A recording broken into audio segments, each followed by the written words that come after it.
আরেকটি সহিহ হাদিস, কিছু কিছু মানুষ বলে একদল আলেম আগে জাহান্নামে যাবে, তাদের শিক্ষার জন্যই কথাটা বলতেছি। আমার রাসূলুল্লাহ সাল্লাল্লাহু আলাইহি সাল্লাম বলেছেন, সহিহ তিরমিজি শরীফের হাদিস 2382 নম্বর হাদিস, মিশকাতুল মাসাবি 205 নম্বর হাদিস, মুসলিম শরীফের 1905 নম্বর হাদিস। আবু হুরায়রা রাদিয়াল্লাহু তাআলা আনহু থেকে হাদিসটি বর্ণিত।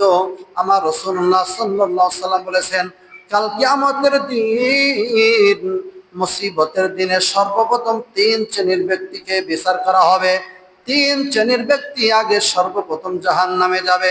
খেয়াল করে হাদিসটা শুনবেন, তিনটা গ্রন্থের মধ্যে হাদিসটি আছে। আমার রাসূল বলেছেন, এক নম্বর, শহীদকে হাজির করা হবে। রে শহীদ, তুমি আল্লাহ রাস্তায় জানটা কবজ করে দিয়েছো, বিলায় দিয়েছো।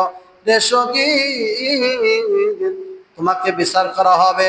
আমার নিয়ামত পাওয়ার পরে তুমি কেমন শুকরিয়া আদায় করেছো।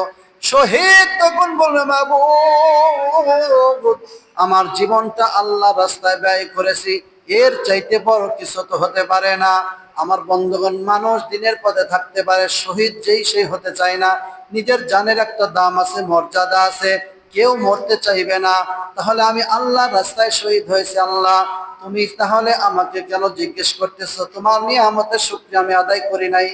আমার আল্লাহ তখন শহীদ বলবো, শহীদ রে,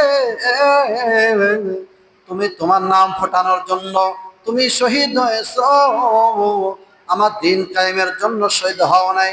যার শহীদ যা, সর্বপ্রথম উপর করে টেনে হেসরে এক নম্বর শহীদকে জাহান্নামের মধ্যে নিয়ে যাবে। বলে নাউজুবিল্লাহ। তাহলে যেসব মানুষ বলে একদল আলেম আগে যাবে জাহান্নামে, কথাটা সত্য না, কিছুটা সত্য কিছুটা মিথ্যা। এক নম্বর শহীদ যাবে আগে জাহান্নামে। দুই নম্বর আলেমদের সিরিয়াল। আমার বন্ধু, দুই নম্বর একদল আলেমকে, একদল হাফেজকে, একদল কারীকে জিজ্ঞাসা করা হবে, আমার দিন কায়েম কেমন করে করেছে, দিনের দাওয়াত কেমন করে দিয়েছো। এইবার সেই আলেম বলবে, সেই কারি বলবে, হাফেজ বলবে, মাবুদ, আমি ইন্টারন্যাশনাল একজন আলেম, বাংলার জমিনে আমার জন্ম, অথচ আমি দিনের দাওয়াত দিয়েছি প্রবাসে, অন্যান্য রাষ্ট্রে, সারা বিশ্বে আমি কালেমার দাওয়াত দিয়েছি। আল্লাহ, আমি নিজে ভালো কাজ করেছি, মানুষদেরকেও কালেমার দাওয়াত দিয়েছি। ও মালিক, আমার আল্লাহ তখন বলবে, না রে আলেম না, তুমি দুনিয়া কামাই করার জন্য আলেম হয়েছো, বাড়ি গাড়ি টাকা পয়সা অর্জন করার জন্য আলেম হয়েছো, নাম ফোটানোর জন্য আলেম হয়েছো। যার আলেম যা, তোকে আমি মাফ করলাম না। একদল আলেমকে তখন দ্বিতীয় পর্যায়ে টেনে হেসড়ে জাহান্নামের মধ্যে নিয়ে যাবে। বলেন নাউজুবিল্লাহ। তিন নম্বর, একদল দানবীর আল্লাহ রাস্তায় মসজিদ দিয়েছে, মাদ্রাসা দিয়েছে, রাস্তা করেছে, দিনের পথে অনেক টাকা ব্যয় করেছে।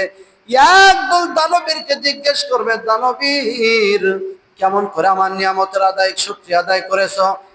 দানবীর তখন জিজ্ঞেস করবে, আল্লাহ, আমি মসজিদ দিয়েছি, মাদ্রাসা দিয়েছি, অসহায় গরিব মানুষকে দান করেছি, রাস্তা করেছি, অনেক মানুষের উপকার করেছি।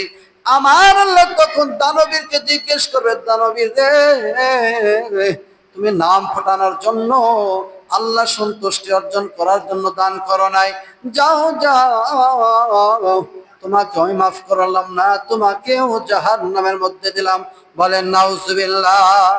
তাহলে এক নম্বর কে যাবে জাহান্নামে? পান শহীদ। আল্লাহ রাস্তায় জান দেওয়ার পরেও জাহান্নামে যাবে যদি অন্তরটা ভালো না থাকে, আল্লাহ সন্তুষ্ট অর্জন না থাকে।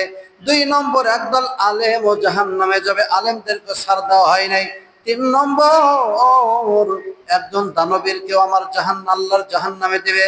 খেয়াল করে দেখুন এই তিনটা বিষয় কতটা গুরুত্বপূর্ণ। ইসলাম